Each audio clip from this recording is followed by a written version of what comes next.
Alrighty, where are we at? So, I would say the first half of this day was me. All right, so I've sort of been just going through my day as usual, trying to, well, as usual for the last week. I've been going through my day trying to feel better, and then using my downtime for a little research and brainstorming. So I did some brainstorming for languages and alphabets for my role-playing setting. This is going to be a harder night than I thought it was going to be. The first part of my day was pretty good, honestly. I had very few symptoms. I'd almost say I had none to start my day off. And I made it through most of the day with no symptoms. But for whatever reason, in the last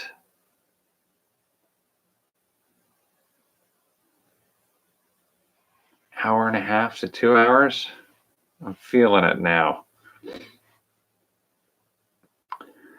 Anyway, yeah, so my status so far today, I don't feel as fatigued, but I also haven't been doing a lot, and I don't feel as like I haven't had even remotely warm feeling. Like I periodically over the last few days have had moments where I feel warmer, but not hot. So I don't think I've really had any of that today. I've been a little nasally congested for a little while, but I woke up this morning feeling pretty much symptom-free. So I would say I'm looking at getting better, I think. I hope. Although, to be fair, the way I feel right now doesn't feel that way. Anyway, so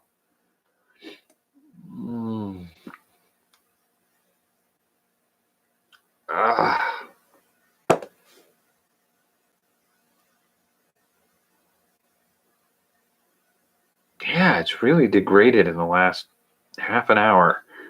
So anyway, yeah, so symptoms, I slept pretty well last night, and I woke up feeling pretty good.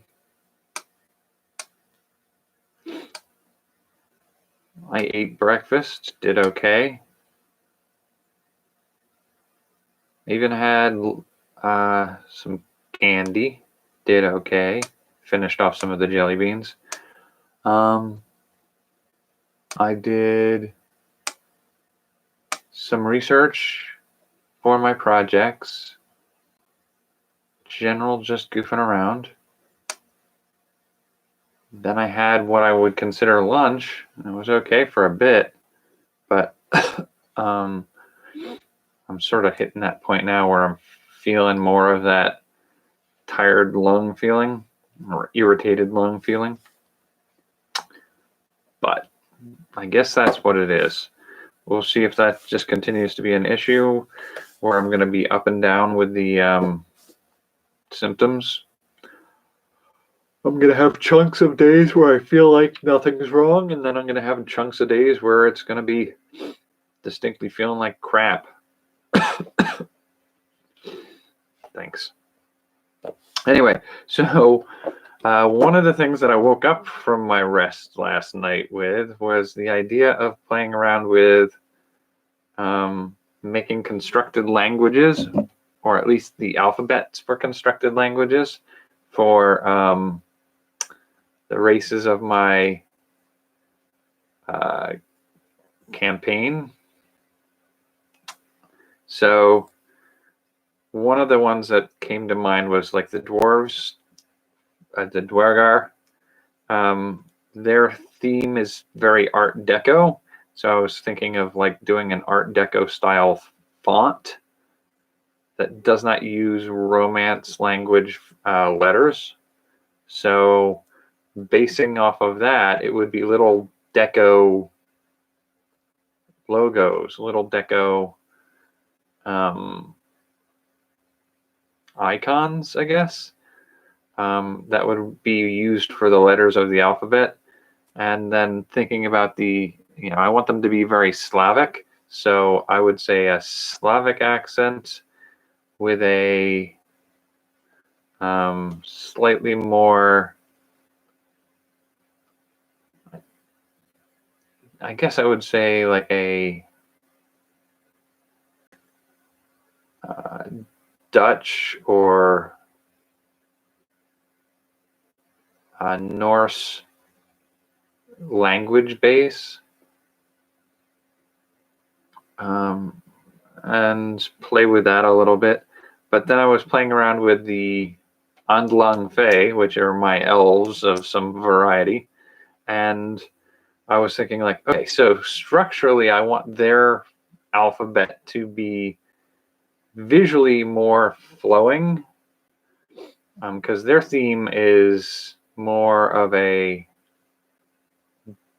well, that's the thing that was interesting, and I think that's where my brain got captured, was I want them to be more of a goth fairy kind of character.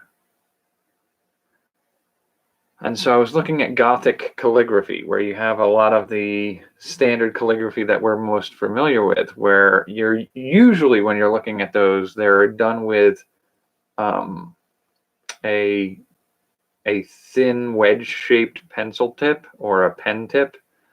Calligraphy pens where if you go at an angle, you get a thin line, and then if you drag down, you get a wide line, and then you get a thin line again.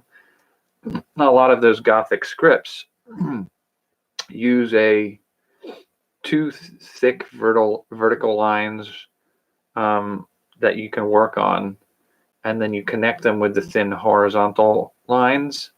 And so using that as the foundation for what I was doing, I started looking around at options for that, and I came up with just picking a few shapes that work best. So it's going to be very like a lowercase b, a lowercase d, an L, an I, a P, a G, an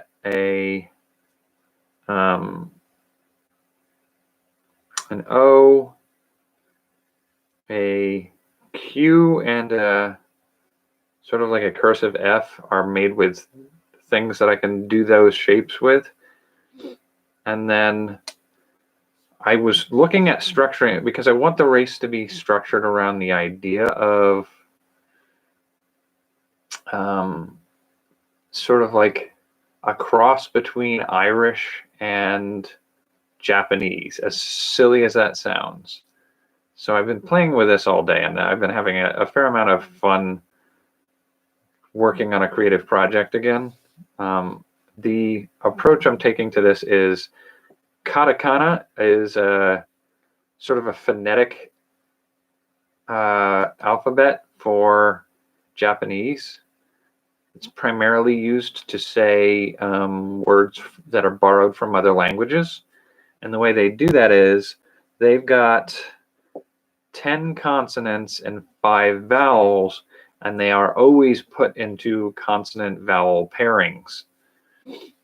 And so if I took that pattern and just made the consonants with my calligraphy shapes, my Gothic calligraphy shapes, part of that Gothic calligraphy is sometimes you have that little thorn off to the back of the letter. And if you did that, I was like, in, I believe it's Hebrew, it used to be a language without any vowels. And you would just assume which vowel went into that place. And then they came up with a way of noting with little diacritic marks which vowel would accompany that letter. And so with the idea in mind, I got thinking like, okay, so that little thorn off to the side of a letter, vertical shaft, would be something I could use as a diacritic to distinguish the letters of, or the vowel that accompanies it. So now I only have to get the consonants, which I figured out, and then with each one of them having a thorn, or what I opted was thorn dot, thin line next to it, double thorn, and a crossbeam. And each one of those can represent one of each of the vowels that we commonly use, and therefore it would modify the letter it's on. And because it'll be on the uprights, you're going to, I believe in most of Japanese, you always start with a consonant sound and end with a vowel. So it's always going to be the consonant first with the vowel markings on it to tell you whether it's going to be a ba or a bi or a b. And so you've got those options, and then you do pairings of those pairs to form larger words. And I think overall it's a very interesting approach to alphabet and language. I think I'm probably going to use some Celtic language vocabulary and use the pronunciation or phonetics of the katakana and the alphabet that I assembled for it, which I can kind of show you. So that's the alphabet. So I was playing with that all day. It certainly took my mind off of dwelling on what's going on in the world out there. So that's a bit of a relief. Don't have to sit here and worry about everything else. I contacted my landlord slash neighbor slash friend, checked in on him. He seems to be doing all right today, a little bit better than he was yesterday. So I don't have to feel quite as worried about whether or not sharing an air system inside the house is potentially endangering them. And then I was playing around with some of the themes of my setting. God, my legs are falling asleep. Some of the themes of the setting, the other sub-themes. No. I'm already screwing this up. The sub-settings, I can't even remember what I was calling them. That sucks. It was right before I got sick too, I think. I hope I made notes about it, because I'm going to be a little bit behind on it if I didn't. The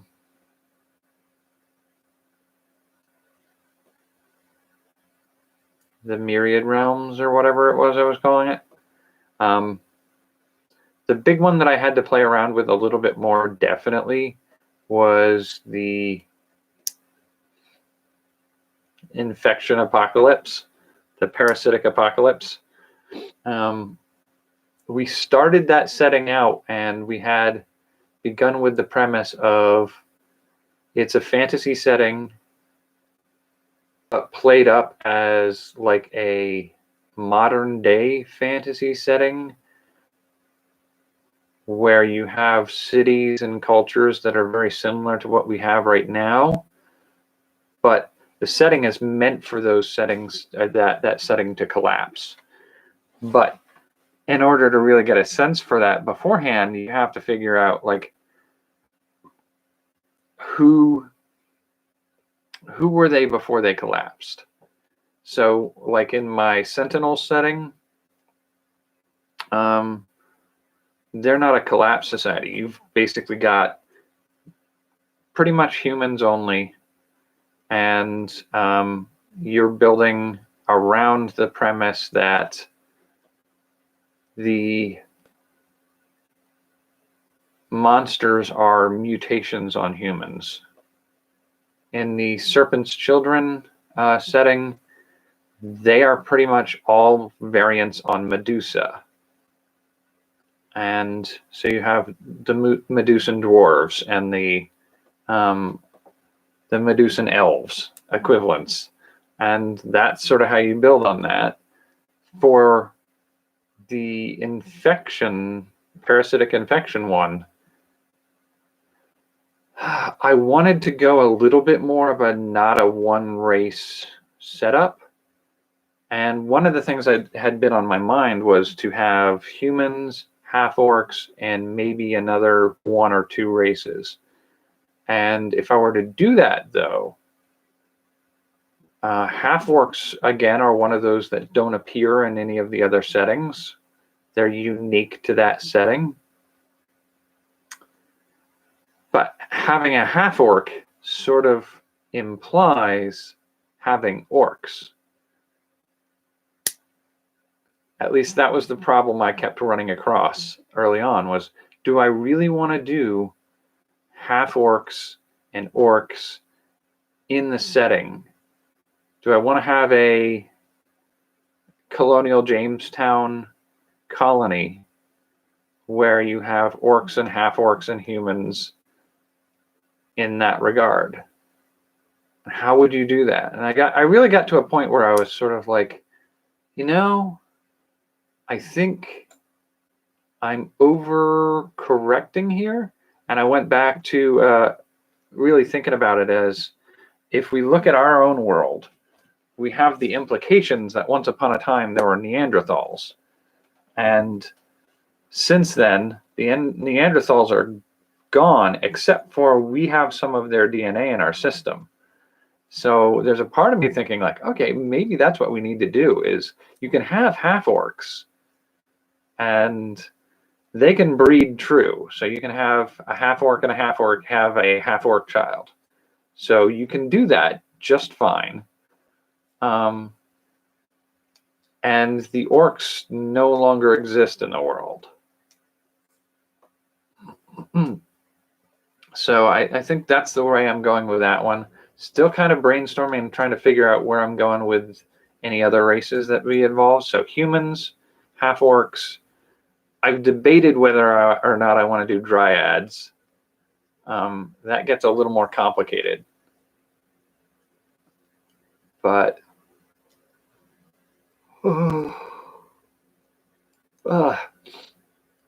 overall, I think I'll really have to look back over what my options are. I'm looking at trying to make a world where before the fall, you had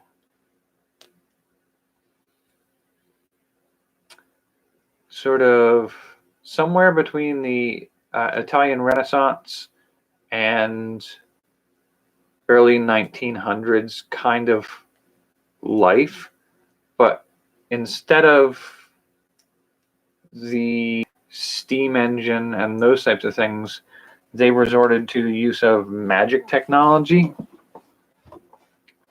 And I think that gives us a little bit of playroom for figuring out how to design that world out.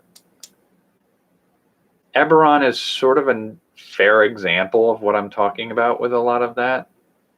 And perhaps even Ravnica, which are two settings for D&D and Magic the Gathering. So, I mean, I want to think about some of that a little bit more. By the same token, I also had to do some thinking about, I've been pondering what I'm doing for the mutant monsters and sentinel setting. And I've also been rethinking the plague storyline for the Serpent's Children. But in the Empyrean realm, the other thing I've been playing around with is sort of the bestial human forms, where when I really think about it, the way I structured that setting for the Empyrean realms was the dwarves have half-breeds of dwarves, and I had pretty much considered their biggest half-breed population would have been the Polyrotu, which are the half people or half race. And that's pretty much human and dwarf. Whereas there are other dwarven half-breeds. So it would be dwarves and gnomes would be the Krasnoludek. But that would be the name I've given them. I would imagine they might have a different name among the dwarves, who have a tendency to treat their half-breed as lower caste. So they would probably instead of being Krasnoludek, Ludek being small person. For the dwarves, it might be Ludek Rotu, the small race, the small person race, or breed. And then the dwarf and elves are the Alfar, and I do not think that I would imagine a lot of Alfar within the dwarven communities. So it's predominantly going to be dwarves, the Ludek, and the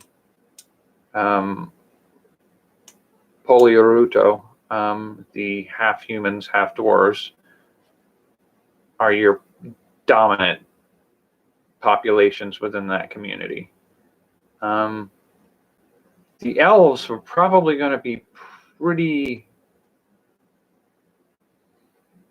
exclusive, and I've sort of established them as being mostly elves and dark elves.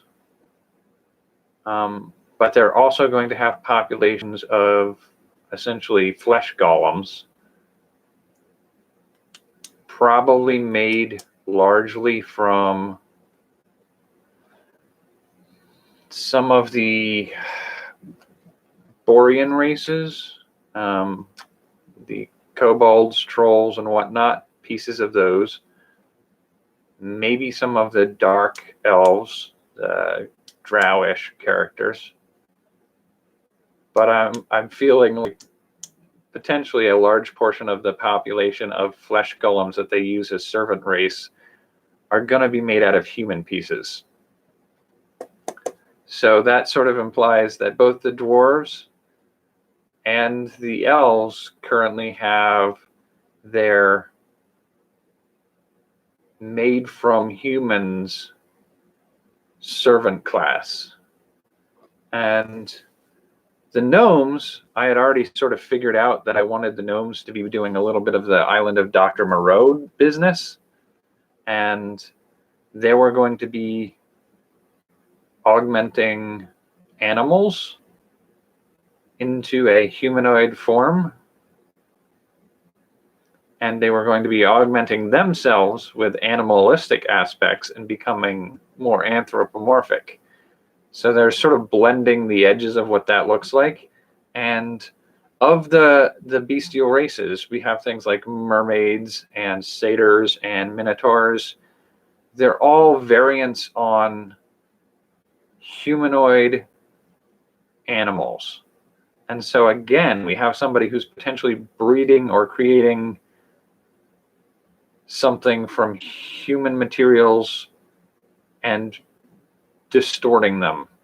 And so it really does start to feel like at this point, like the human population is sort of being treated as raw materials for lesser beings. At least by the people who are making the beings, they consider them lesser.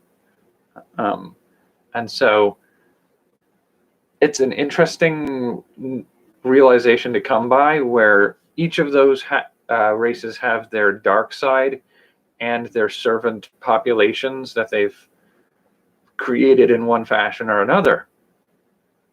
And then we come to the idea that I had that humans, I hadn't really devised out what their dark side was. You know, Dr. Moreau is gnomes. The self-augment the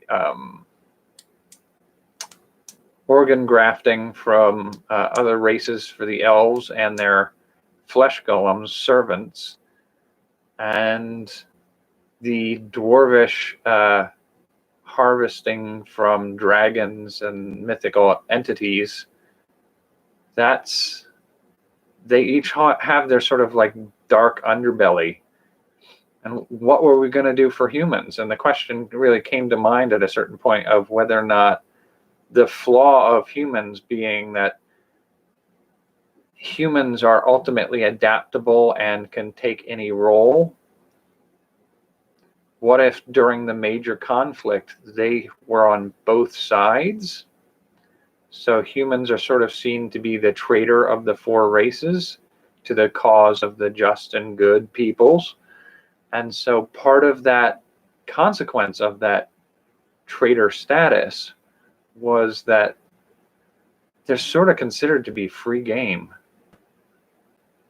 Like, you can do what you want to human remains for the elves, or use them to breed servants in some fashion or another. And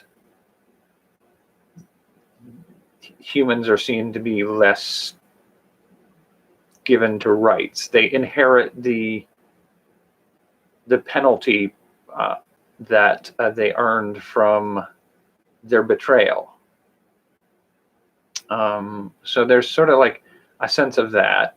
There's a little twist that can appear in it later, but because humans would have been playing both sides of that conflict, even if you switch around some of that thing so that the good guys are the bad guys and the bad guys are the good guys in the end, you still played both sides. So they're still bad as much as they are good. And it's sort of, I think that sort of works for the gnome concept of there's sort of, humans are sort of declared free game for experimentation on, or using as raw stock for experiments. And it sort of also lets us come back to the mindset that the dark thing for the Dr. Moreau gnomes isn't so much that they are creating satyrs and minotaurs as their servants and beasts of burden kind of thing. It's that they've made the mistake of doing that once before when it wasn't acceptable. And that would be the Scathari, the Umberhulk race, the giant insect beetles. They are sort of like, that's where you've crossed the line. This isn't just some random animal and human feature augmentation. This is doing this to an existing pseudo-intelligent race that is not considered fair game. So I still have to really mesh with where I think the boundaries on that lay. You got to figure out where the boundaries are before you can figure out how they crossed them, is really where I'm going with that. But that idea that each of the other gnomoid races consider humans to be nothing more than stock for making something subservient, or it's sort of like imagining humans to be the robots of a setting. Like, do you want to make a labor robot? Then this is how you do that. Do you want to make an AI? This is how you do that. And this is using humans as the base materials to make those things. And that's fair. That's a fair look at a dark way to envision the place of humans in the setting. I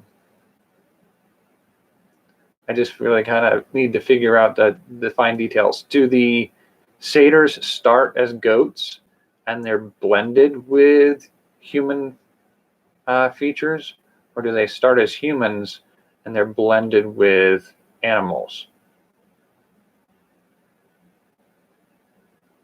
It feels super dark, but I feel like the better approach is to start with humans.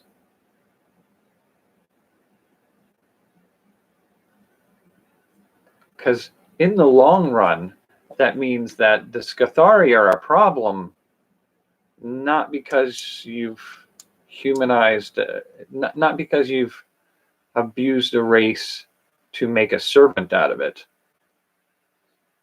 but because you did it to an animal, like an insect or something else, and not to something that had earned its punishment.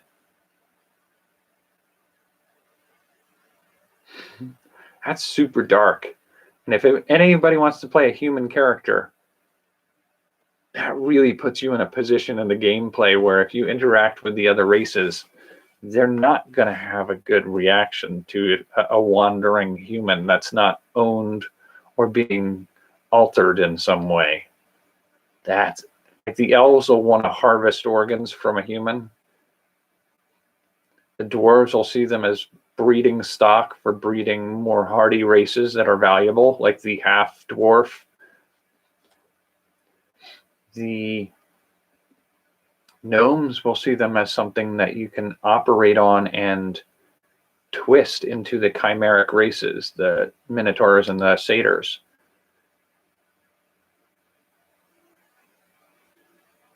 And the gnomes would be doing that to humans pretty much in a very similar way to what they would do to themselves if augmenting themselves. So they would almost consider it improving upon the humans. Wow. My whole setting just got very racist against humans. But yeah, and I've been collecting over the last couple weeks some photography of landscapes to help inform some of the visual artwork of what my regions of the continent are going to look like.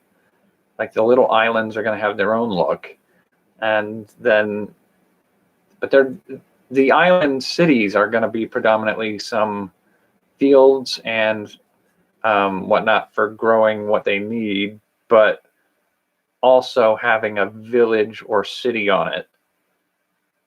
And the main continent is going to be the one that is sort of avoided when possible because of the sort of chaos contamination there.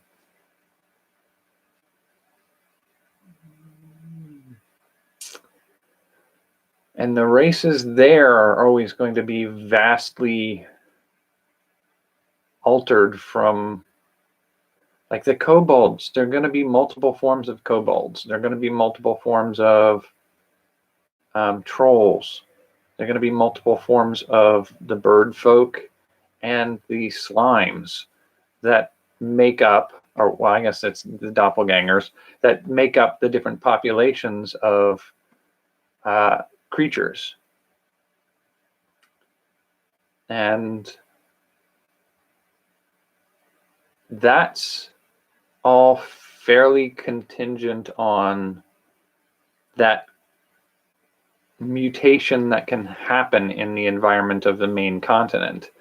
The main continent, I kind of want to have that still arrangement of the capital city in the middle with that large canal that leads through that you can use your flying ships to travel along to the outside perimeter where the other island nations orbit the main continent.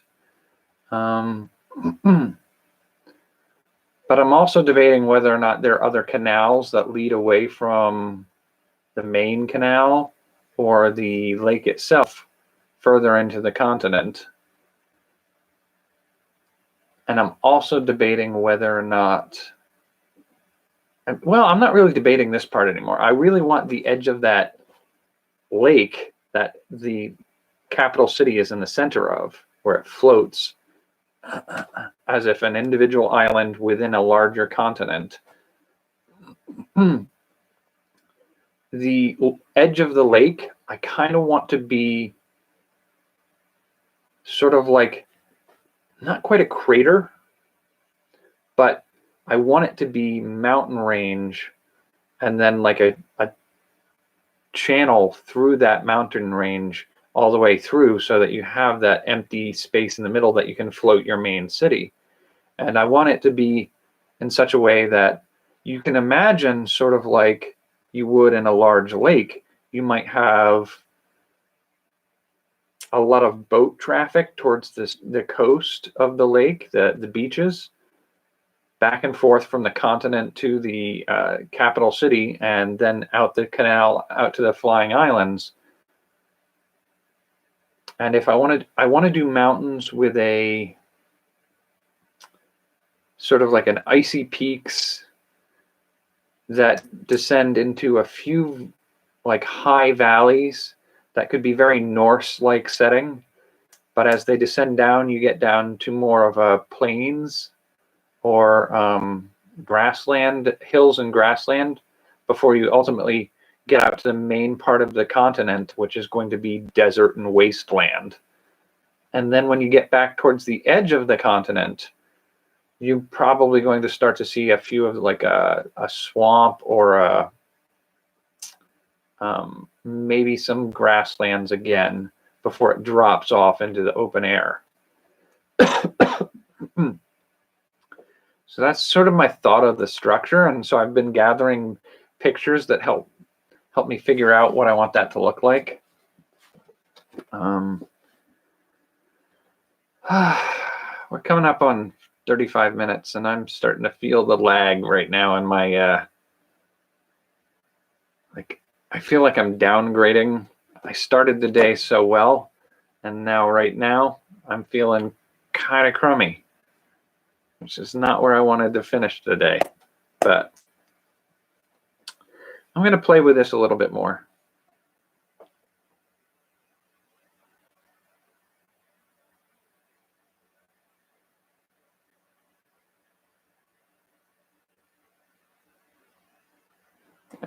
Being physically active is helpful, but if you've not done it for a while, you definitely feel it. I think one of the things I thought was funny when I've done canvassing for organizations in the past, and I could go for a 6-mile walk and not even feel it. Like I got to the point where like, man, that's nothing. And I was doing my exercises before I got this last job I had. And the exercises I was doing was like, I could do 100 squats and go, I'd be fine. I could do 100 push-ups. You know, I'd be sore if I did all of them in one day, and then the next day I had to, figure out where I was. But if I split them up so that I did sets of 10 times a day, I'd be fine. I could go on the next day. But starting work at where I worked, it wasn't squats or push-ups or 6-mile walks. It was standing still in the same spot. And I tell you what, my feet and lower legs hurt so much by the end of the day. I'm like, what's going on? Like, I've done harder work longer at multiple intervals throughout my day before that would just make this look like it shouldn't be a problem at all. But the different range of motion and the different times do, yeah.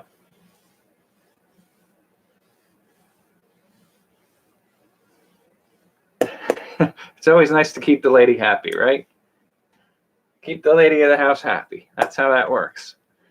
I think my friend downstairs, who's my landlord / friend / neighbor, I was talking with him the other day, asking how he's feeling, and we were chit-chatting about some of the stuff, and I forget what it was he said. I said he had to get ready for bed anyway because he still had to get up, and he had made a comment, and he said, "Uh-oh, she's got the rolling pin, so I got to go now." And he's like, "Yep, keep her happy, dude." So yeah. Anyway, I'm not sure if I'm better today than I was yesterday, or if I'm just about the same. because it's hard to say. Like, good chunks of yesterday were set up to be uncomfortable, but I think I had points of yesterday where I wasn't bad all day. And I feel like it may just be like, if you imagine you're up for 16 hours a day, and in that 16 hours you have 2 5-hour time frames where you're not good and one where you're good, then today would have been, you'll have days where you think you're doing so much better than the day before, but it's just because that's what's been allotted to you for that time frame. So I guess it's a matter of finding out where I am tomorrow. So I'm not super excited about, and actually I think I slept pretty late today. I slept past noon, and we're not even really at midnight yet. Well, actually it might be midnight now. Yeah, we're 12:20 right now here. And that, so I haven't been awake for 12 hours yet. And I'm already feeling like I could probably, like, a couple more hours and I could probably go to bed. So 12, 14. Still, I feel like I'm not getting a full day out of it right now because fatigue maybe, but I wouldn't have said I felt tired today, but I really don't feel like I could go do a fully active day, definitely.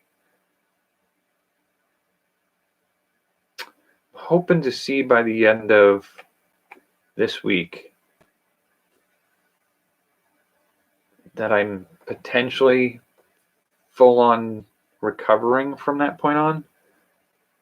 But I still have, what's today? Thursday? Wednesday, Thursday? Today is Thursday, I think. Yeah. Oh, today was Friday. Well, no, today is Friday now for me because it's already past midnight. Yeah, it was Thursday. So had me panicking there for a minute. How did we lose a day already? But I'm hoping that by Sunday, I'm in a point where I'm just really like, I'm not feeling bad any given day. I'm just working my way back up to not having any of the remainders of it left behind. Because I think that's about where we are right now. I don't think I'm going to get any worse. I just hope it's not the next week and a half of these up, down symptoms. I would like to just get over it. Anyway, all that nonsense aside, I will be back tomorrow and just kind of catch up where I am and maybe be working a little bit more on projects other than recovery and whatnot. So until then, take care. I will catch you tomorrow. I look like a mess too. I need to see if I can get myself cleaned up.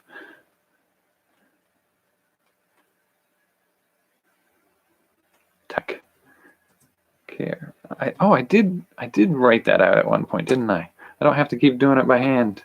I have a cut and paste somewhere.